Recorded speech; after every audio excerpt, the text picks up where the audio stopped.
Welcome to the Reality Revolution. Today, I have a classic Quo channeling addressing a variety of topics, including our absolute reality in relation to our personal reality, if it is possible to transmit our reality to another person, is it possible for us to transcend our personality to take part in the ever-changing nature of the way we perceive the universe about us? Is there a value in this?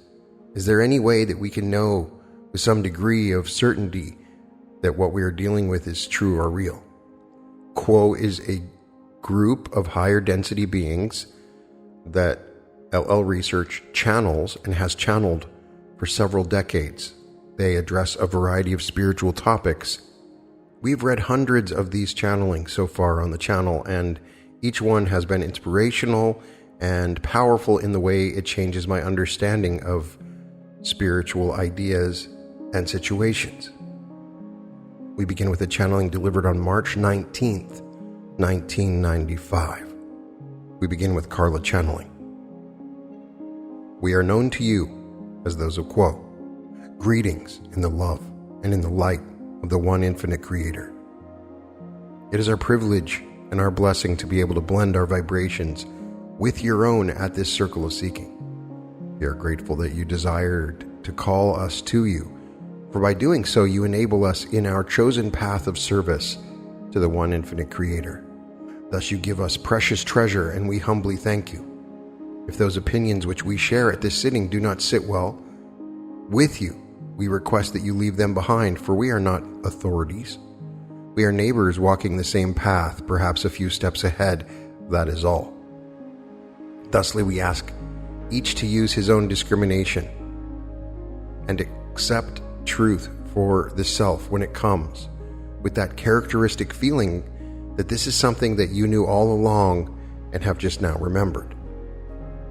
May we say that the topic which you have chosen for this sitting is a difficult subject about which to speak plainly. The structure of your language, the words which make up its arsenal of weaponry for reaching the truth, are weapons or tools created for conquering decision-making within your physical world. They become quite blunt instruments when one is attempting to speak concerning metaphysical reality or any consideration of apparent reality and real reality. With apologies for those limitations, we cannot help. In your continued discrimination, we shall attempt to share some thoughts concerning this interesting subject. The first level, that of apparent reality, is the level which those within this room would call consensus reality, or life as it is. This manifestation, as intricate and rich as it is in texture, is but the onion skin skimming the surface of an infinite well of being. As each opens the eyes upon that common or consensus environment, one finds the match of senses and objects. The creation into which humankind is born is that one which has been made relevant to humans. The creation of the Father, that second density creation of love, in third density becomes a co-creation between Creator and yourselves.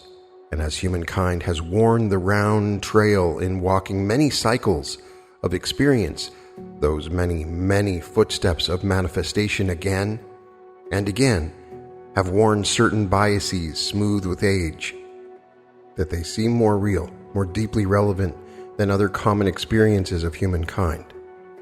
And as each sits within this domicile listening to these words, each is a repository of perhaps one half simple sense impressions and the other half constructions upon those sense impressions created by what this instrument would call world opinion.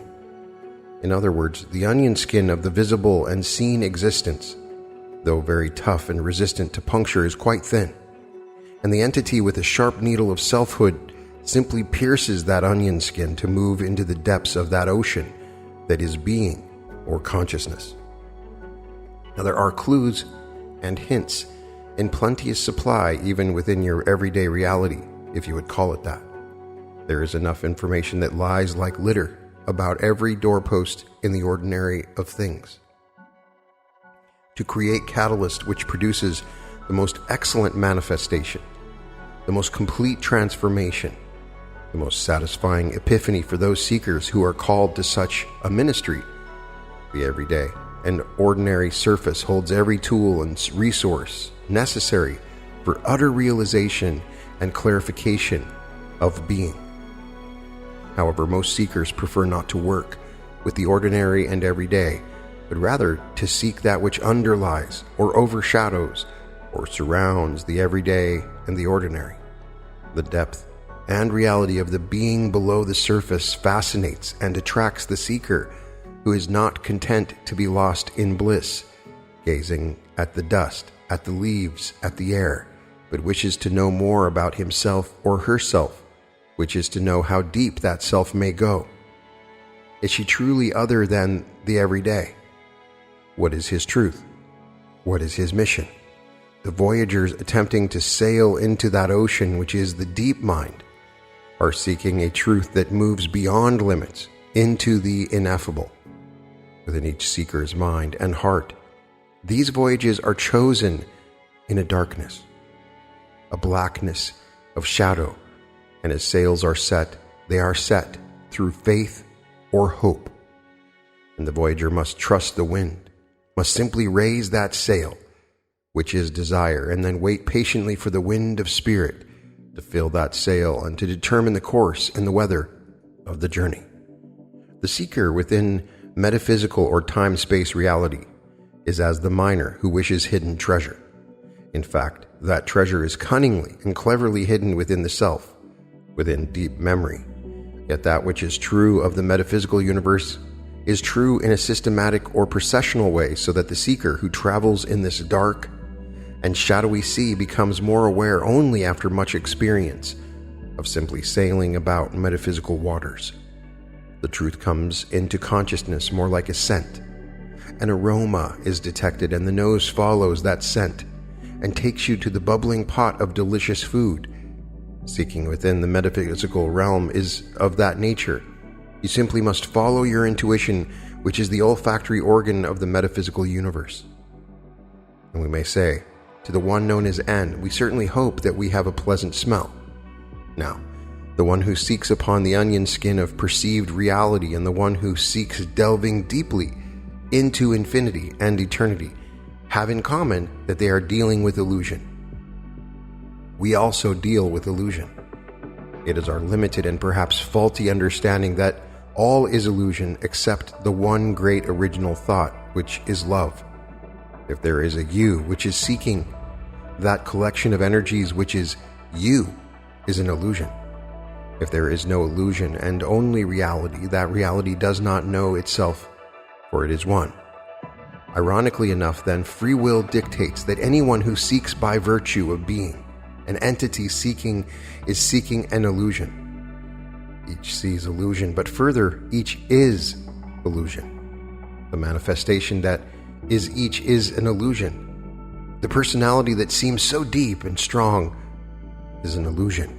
The photon itself that builds out of light all of the physical universe is illusion. We are illusion. All that can speak is illusion and distortion. What we believe occurs is that through the densities, more and more of the whole or entirety of all that is becomes known, and the seeking soul familiarizes itself with progressively denser illusions, that is, illusions more filled with light and more articulate of truth. Yet at the point where the entity has balanced love and wisdom and integrated those blessings to become one, then it is finally that such entities turn away from manifestation and release all personality in order that they may become again the truth, not that a seeker may know it, but they may be it. To move back into the density in which you now find yourselves, each in this room is aware that it has come seeking the center of things, seeking truth, yes, seeking balance also, and seeking companionship, for truly companions along the way are the greatest blessing of the spiritual path. The object of third density is we feel the making of a certain choice, a choice of paths. But this choice is not simply a verbal one or a mental one. In order for this choice to be made so that the entity within has truly chosen, that choice is made within the fire of unknowing, within that chasm where there is no footing but only air.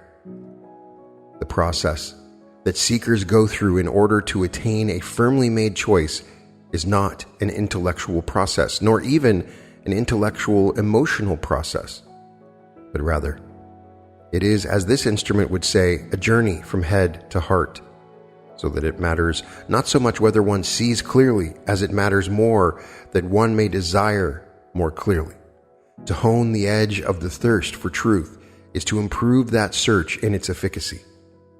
Again, it is not what the seeker knows, but what the seeker desires that creates the character of the distortions that the seeker is likely to settle upon as that which is the least distorted version of truth.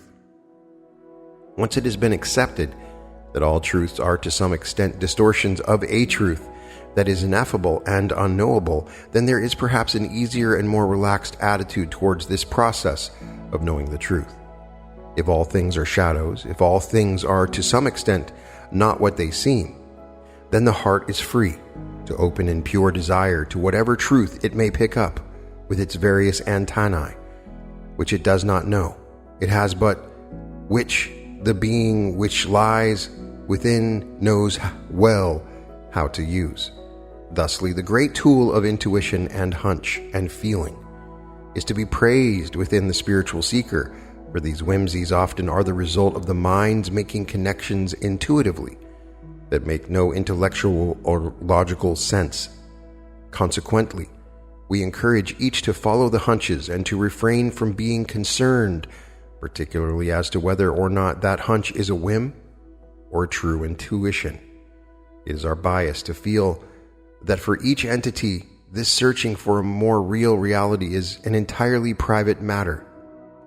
Each entity's journey is unique, for each entity is unique. Thusly, entities such as yourselves may sit about the circle and find many points of overlapping concept, but find also that in each entity there are concepts and constructs or processes of concepts that are not repeated from person to person to person. Yet those differences are not only acceptable but desirable, for the work of each entity and the truth of each entity is unique. The entity that you now are has processed millions and billions, untold amounts of sense impression, and through many cycles of experience, many incarnations, and not one or two densities, but three, each tiny building block of self, each input that changed the contents has sifted and compacted and built up through the many, many incarnations of a long life to the point where you are you. Sitting now listening to this instrument's voice, your path has its own characteristics, and you will find truth in a way shaped by the choices you have made. We cannot advise any as to whether to choose the deep, deep delving for self, and then truth being found, or that process of seeking which this instrument often experiences, which is the seeing of the sacramental in the ordinary and everyday. What is important in each seeking is the validity and the purity of the choice made whenever there is an issue involving service to others versus service to self. So we do not feel that one view of reality will intrinsically place one in a better position to know truth than another. It is the usual way for entities in third density to do the seeking and the delving into the depths of self, and it is at the same time quite valuable and a valid path to follow the ordinary and to find within it all that there is, the love that is the one great original thought. Let your personality and your preferences guide you. For it is, as we said, not important that you go this way or that, but only that the choices made are made with a full heart and a love in that doing. And always when dealing with these relative matters, we encourage the glance away. The more serious and caught up that one gets in pursuit of the perfect ideal or the absolute truth, the more knots that one is likely to tie in one's own mind and thinking. Therefore, let your intensity be balanced by what this instrument calls the light touch. And always, we encourage each to respect the paths of others. This is not the same thing. That is, respecting the constructs of others as attempting to transmit one's own vision to another. In fact, the respect for another's viewpoint may well cause one to listen to what that entity has to say rather than attempting to improve the other entity's thinking, for that entity may have much to offer to you. Needless to say, the service to others entity is looking for a way to serve others, and often it is a real temptation to share with others some crystal vision or beautiful picture of things that may help another as it has helped you. And it is not a mistake precisely to go ahead and offer advice. However, there is an innate respect which we would encourage for the free will of others and the rightness of the prohibition against infringing upon free will. When attempting to share the truth with others who are seeking, let the attempt be to remain fully open and vulnerable to other entities' thoughts. This frame of mind creates a place of safety for the other person in which that entity may communicate her feelings to you, and in allowing her the space and the ear to hear this verbalized inner dialogue or monologue, you have aided that entity in understanding herself. Such is the value of the truly listening ear. It is far better to restrain oneself to that practice than to jump in and attempt to proselytize. However, when questions are asked, it is perfectly acceptable to give all of your energies in giving your best answers, for there is great blessing for both when two are vulnerable to each other and thus able to aid each other and to become closer. We realize from the sound of your machine that we are being wordy again, and this instrument is asking us to wind things up. However, we wish to make one last point, and then we shall certainly do so. At that point is this one, the creation or world into which you came. This very one, with its apparent differences, is the environment within which you shall find the truth. This world, and no other. This illusory dream world, this twilight, is the absolute best environment possible for creating the opportunities for entities within third density to learn what it is to be aware and to learn what it is to be loved and to love. Graduation from this density occurs when the entities have chosen how to love, how to relate to loving and being loved, and that is something which may be arrived at, as we have said, through the mystical appreciation of the ordinary and or through the deep delving into those regions of the mind which are more profound than the conscious state of mind. So as always, the Creator offers a palette of many, many different colors and ways to arrive at the point of love, and, breathless with it, to find that the self is loved, has always been loved, always shall be loved by love itself, and in that perceived love, each pilgrim soul may more and more dare to love wholeheartedly, indiscriminately, and gloriously. The deepest truth that we know is love. The Creator is love. You are love that has become visible, and you are able to express within the medium of your world that love which you have found within. Love each other, care for each other, and in that giving and taking, each shall know the truth. We would at this time leave this instrument and transfer to the one known as Jim. We thank this instrument and would leave in love and light. Through this instrument at this time, we are those of Quo. Jim channeling. I am Quo and greet each again in love and in light through this instrument. It is our privilege at this time to ask if there might be any further queries for us from those gathered here. Is there another query? Question: how can we distinguish temptations that come before us? I am Quo and am aware of your query, my sister. We recommend that when the seeker feels any kind of confusion as to whether there is a temptation or opportunity upon its path, that it look as clearly as it can with the conscious mind at that which stands before it. Then, within the meditative state, look again with the deeper intuitive feeling mind and ask again if this is what is appropriate as the next step upon the journey. Is there a further query, my sister?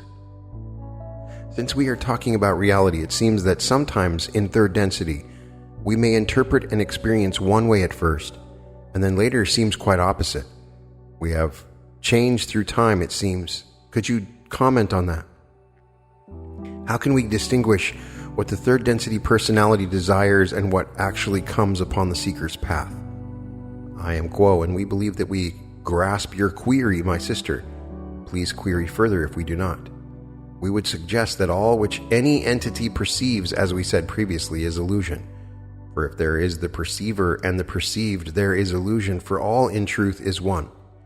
As each seeker moves through its own personal illusion, seeking that which it can of truth, it will perceive as best it can. We always recommend retiring to the meditative state for the clearest possible perception and indication of direction, even though we realize that here as well lies illusion. The nature of this journey seems to be moving from the greater to the lesser illusion in what you might call the long run or way of viewing experience.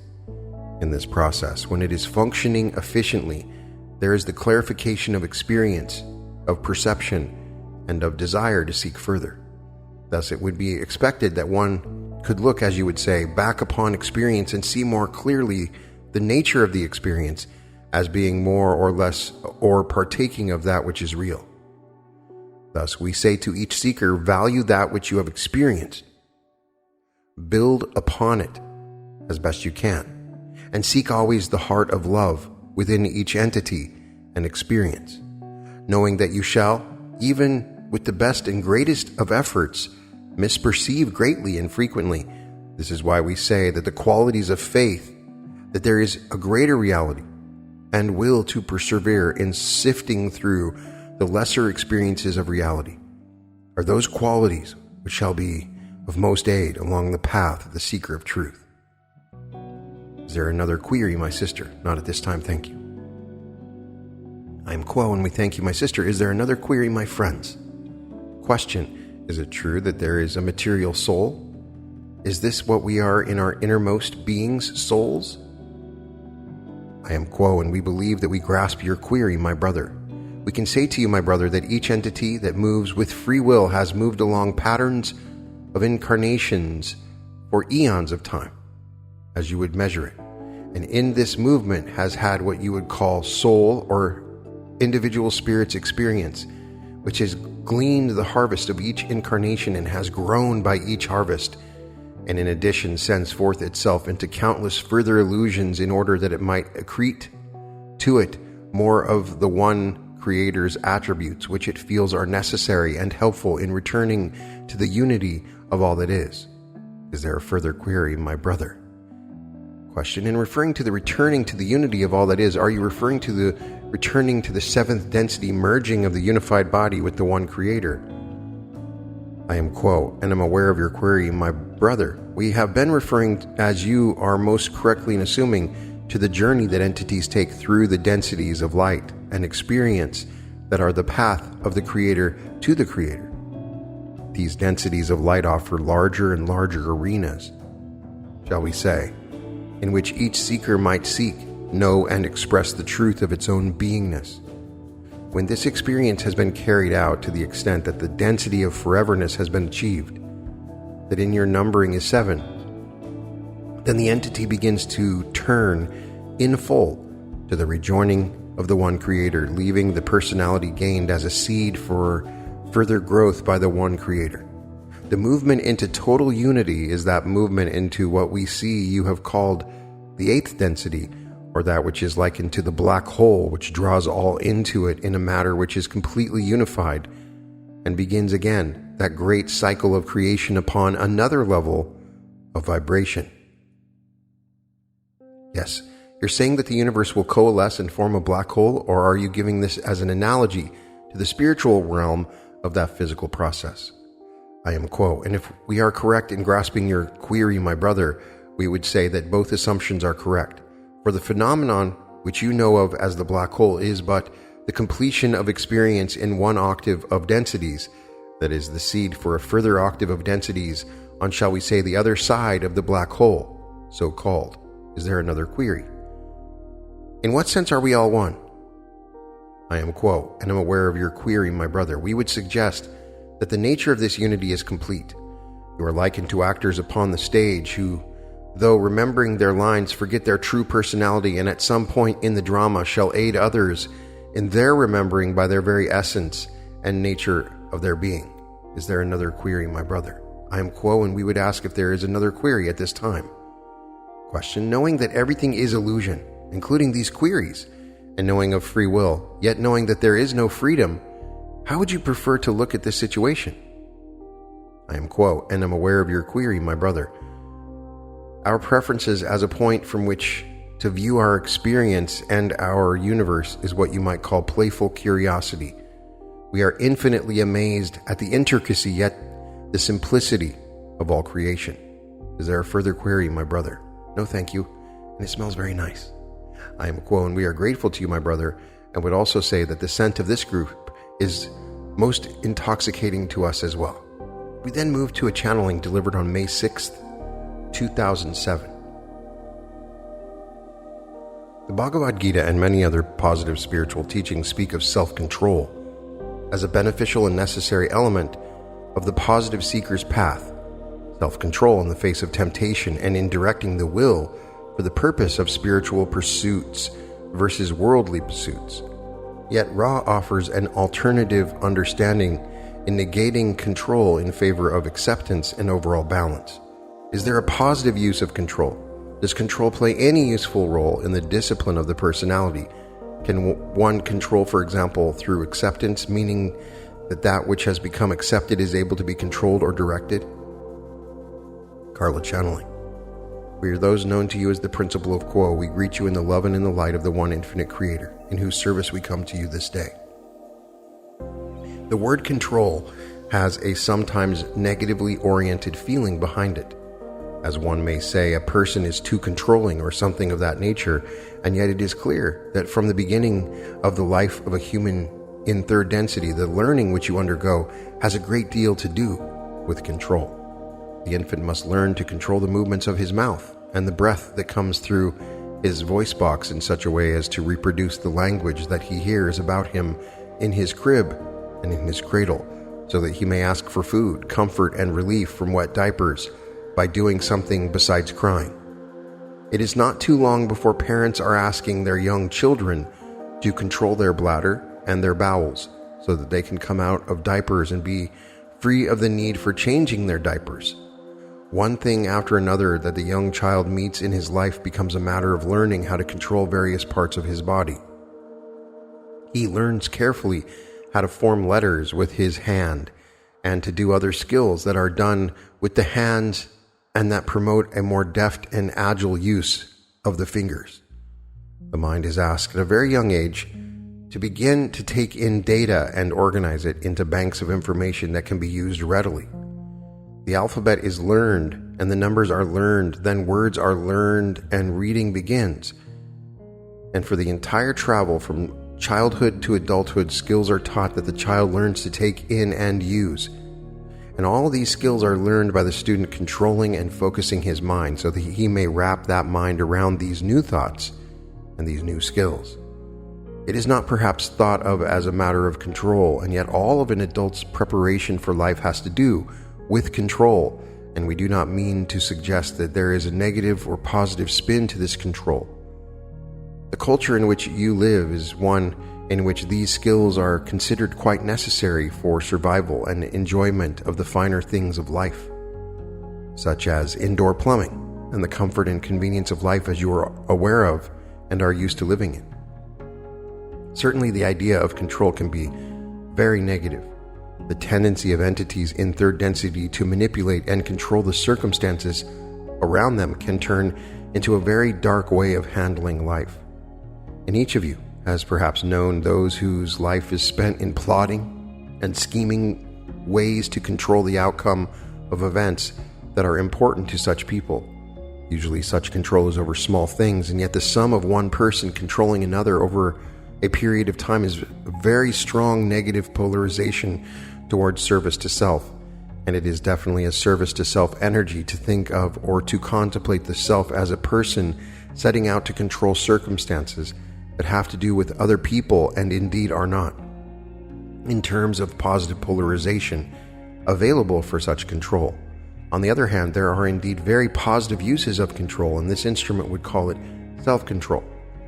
There is a nuance in the term self-control that we wish to explore, for as the one known as T1 said, there is a which came first question here. There is a chicken and an egg. Is an entity controlling the self and therefore learning more about how to control the self? Or does the power wait for some wisdom as to precisely how to control the self? And in order to remove ourselves from this conundrum, we would like to take this idea back a bit and look at it from a wider and perhaps more spacious point of view. The one known as G is quite correct in saying that in the view of those of the Confederation who speak with you this day, the universe is a self-generating system whereby there is no need to control circumstances whatsoever in terms of your incarnation being fruitful for you.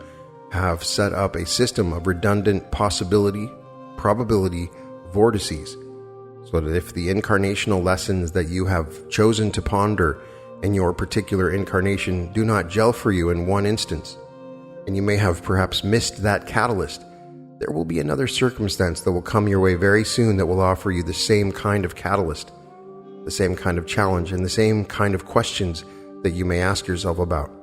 Why is this happening to me, and what should I do with it? You do not have to control your life in terms of knowing that you will be fed with spiritual food at all times.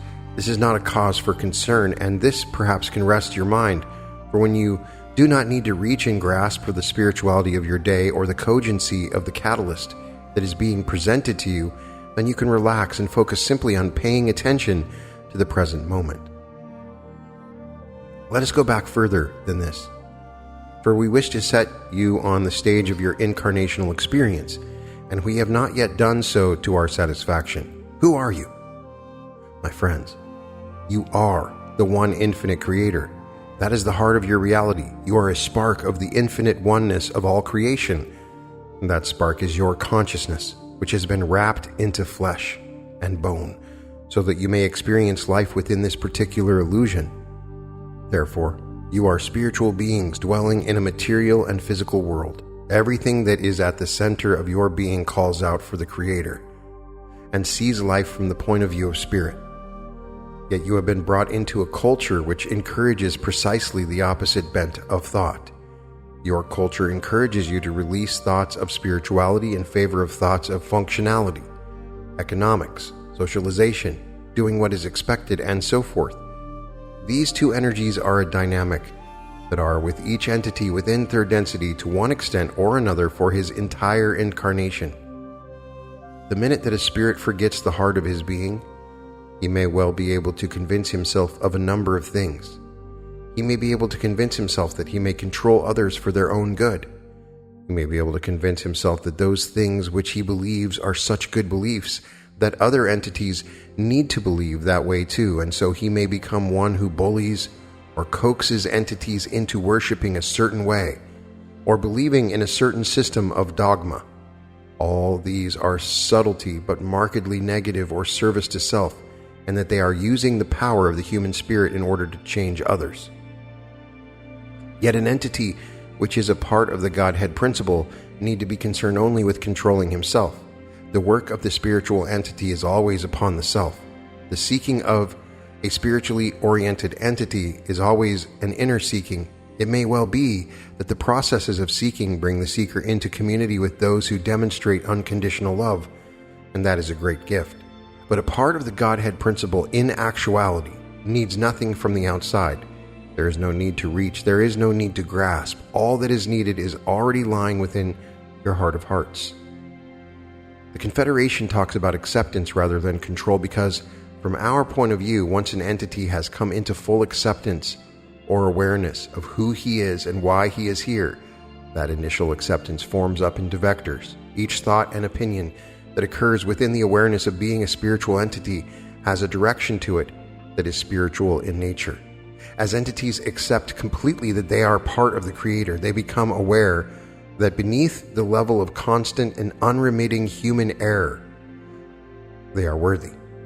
They are as worthy as a star or a tree or the wind that blows or the grass that grows. They are worthy in a final and ultimate way.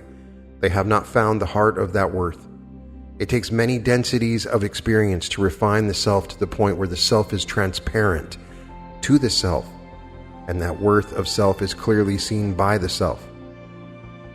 But there are helps to you, my friends, in everyday life, where you see the worth of others, and that is a strong help to you. every time that you see an entity whom you feel is worthy. And we ask you to remember that you are looking in the mirror when you look at any other soul.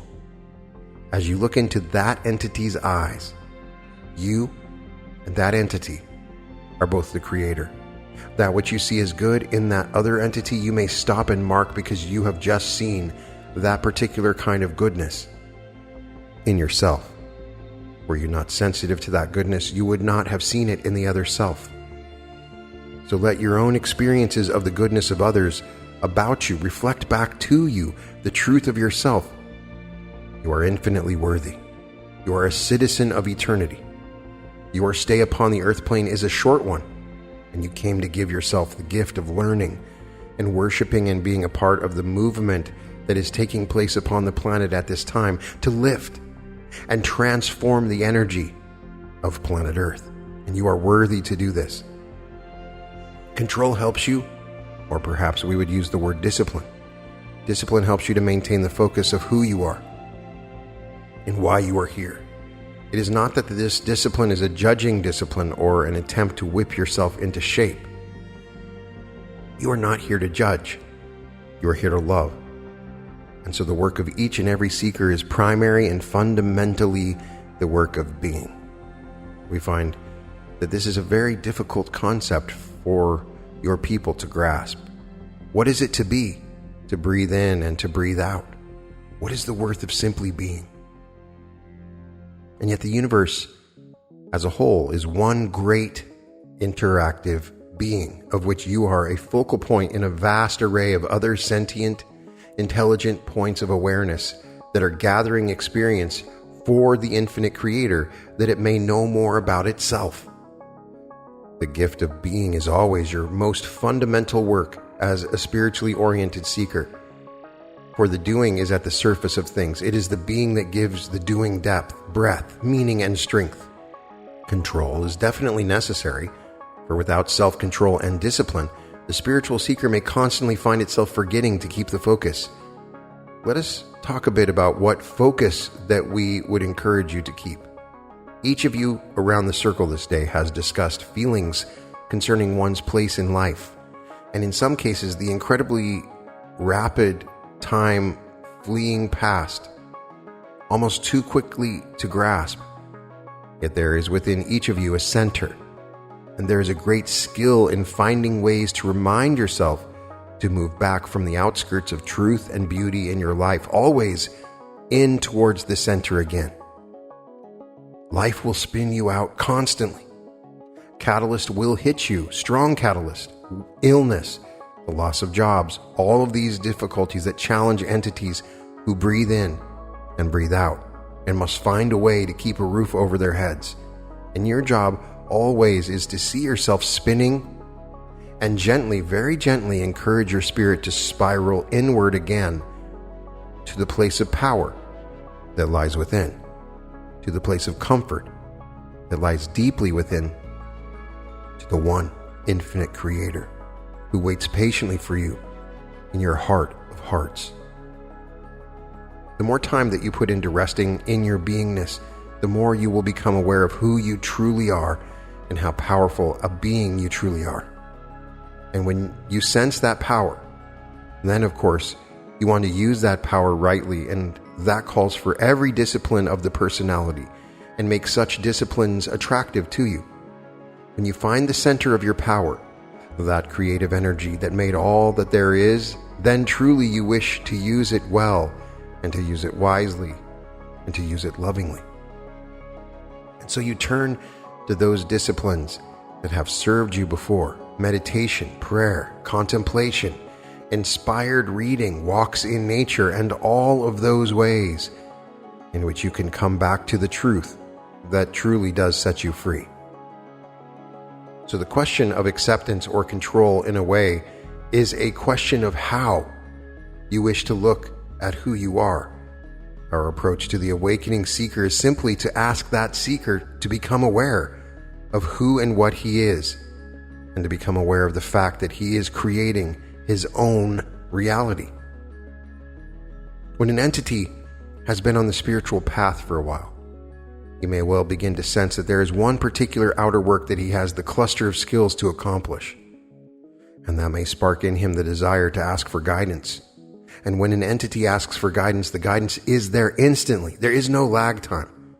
You may not be able to hear the voice of guidance, but the energy of that guidance and the gentle pressure of that vibration is with you from that point on. This instrument opens her day by asking the one she calls Jesus the Christ, "What would you wish of me this day?" This is her way of centering and offering her day. And if that question seems to be answered by something that she did not expect, that is all right. That is acceptable. But it is always within the choice of the seeker as to how that seeker shall proceed. In a society which has a tendency towards loudness, meaninglessness, and chaos, it is perhaps well recommended that the spiritually oriented seeker gaze within into the mystery that lies between every cell of your body, and gaze without, not at the creations of humankind, but at the creation of the Father. For there you see not control, but a plan that is so vast that it is inconceivable and yet complete and perfect, so that the organism of planet Earth as a whole and all the biota upon it move in a dance of rhythm and harmony in which all needs are met. We offer to this instrument the vision of the rolling tide. It does not seem to be controlled, but rather it rushes in abandonment towards the shore and then pulls out again towards the deeps of the ocean. Yet if you think about the tides and the moon, you begin to see that there is an order and a balance which keeps the moon in its orbit and the earth in its orbit, which keeps the sunlight and the stars moving in their cycles. And this moon energy moves through everyone's blood so that your blood wanes and flows just as do the tides. You are a part of something that is in exquisite balance. You are in touch with the spirit world and the highest energies. And at the same time, you are in touch with the earth and its heaviest energies. You know of everything from angels and cherubim to the degradation of war, murder, torture, and the evil that entities can do to each other. And your gaze is that gaze which orders things in your world. So perhaps we would say that your most creative means of control is to create the world that you would like to see and live it. For you are truly a co-creator, and you truly can create the reality that you wish to see. Question? I'm feeling very strong connection to you right now, and I'm wondering if there is a way that I can carry this connection when I'm on my own, because I'm not in Kentucky all the time, and I'm not sitting in this room all the time. I feel that there is a lot that I can gain to working to reach and touch you in a similar manner to what I feel right now. We are those of Quo and believe we are aware of your query, my sister. There is indeed a way that you can take us with you. There is a way that all entities may take us to their hearts, and that is simply to ask for our presence. We are not bound by time and space. As you know them in this illusion, we are in the now as far as relating to your time and space, for we are metaphysical entities and time to us is unified and circular. Consequently, at any time that you ask mentally for us to interact with you, we shall immediately be there. We shall not speak. We shall simply be with you, and you will feel the unconditional love of our vibration. But there is more to it than that, my sister, as you well know. There is in the world of spirit an enormous amount that can never be said in words. And while we are using this instrument to create words, that hopefully will have some small use to you, we are at the same time doing a much larger job, and that is simply to communicate with you in silence. In the silence between the words and underlying all speech, we are sharing with you in that silence those concepts that cannot be brought into words and language without a tremendous amount of loss. As if you were trying to give someone a beautiful gift, and it was this round ball of beautiful concept, and yet when you attempt to bring that concept into words, it is as if you have taken the string that has made the ball and pulled it out. So in a linear fashion, you can see the thread that made up that ball. It is a long and tedious process compared to the wholeness of concept communication, and that is what we hope to offer those who call upon us at any time. Yet always, our first gift is that of loving and being loved, for we feel your love for us also. So love is reflected in love, and the Creator's concepts flow from metaphysical instruments such as we into your heart. We hope that you will enjoy our company, for we assure you, my sister, we greatly enjoy yours and are privileged to be called to you at any time. And this goes for all who would call upon us or the entities of the Confederation in general. By all means, make use of us, for we are here for only one reason, and that is to interact with you at this time, when you are trying to get your spiritual feet under you and to make the difference that you came here to make. And may we say, my sister, in all, you cannot fail, you cannot err, because as long as you breathe in and breathe out and love, you are doing what you came to do, and you are doing it very well. May we ask if there's a follow-up query, my sister? The only thing I can say right now is thank you, thank you. We are those of Quo, and we thank you, my sister. Is there another query at this time? It would seem that we have exhausted those queries that entities wish to ask at this time, and that being so, we shall leave you as we found you, in the love and in the light, the peace and the power of the one infinite Creator. We are known to you as those of the principle of Quo. We thank you once again for the pleasure of your company and the beauty of your sacred space that you have created by your interwoven auras. My friends, we wish you could see how beautiful you truly are. You lift our hearts, and we praise you for your courage. Again, we leave you in love and in light. We are those of Quo. Adonai. Adonai. And this concludes these two channelings that are sort of getting at the same idea. The first one is talking about transmitting realities. The second one is more about control. There are some interesting nuggets that we can pull from all of this. The idea is that you exist within your own personal reality. But whatever reality anyone is in, it's all illusion. They even claim that they're dealing with illusion as well. What I loved about these channelings was the emphasis on the advantages of creating your own reality. In fact, they are recommending that you create reality, which we haven't got as much of in previous channelings. Stating in the second channeling, for you are truly a co-creator and you truly can create the reality that you wish to see. Those words say it very clearly. As indicated in my interview with LL Research, Quo always talks about reality creation in a different means. Remember, they're talking about polarities and service to self and others. So they're not as concerned about creating a reality for whatever you want. It's accepted that we can create our reality, but how are we creating our reality? Are we doing it in service to just ourselves, or are we doing it in service to others? This is an important aspect of the understanding of reality creation. It takes it to that next level. Yes, of course, you can create whatever reality, but if that reality puts you as king and everyone else as slaves, then obviously your goal is to serve only yourself. So there's an important thread that's tied in to the idea of creating and transmitting realities. And if you're transmitting reality, you're talking about control, self-control, and control of others. That's why I read the second channeling, which talks about control, the concept of control. Everything requires some level of control, and you must control yourself along the spiritual path in order for you to polarize properly. But in terms of controlling others, there is no need for you to do that, because you only need to find a way to control the self. Final part of the channeling, which is something they mention often, is bringing Quo into your life. So you're driving around and say, Quo, can you be with me right now? I've started to do this more and more, and I feel their presence. Hey, maybe it's me creating that feeling, but I feel a presence and a vibration. And I really want to know if others have called upon Quo in meditation or any of the entities that are related to Quo, and if you have felt a discernible presence or guidance in doing so.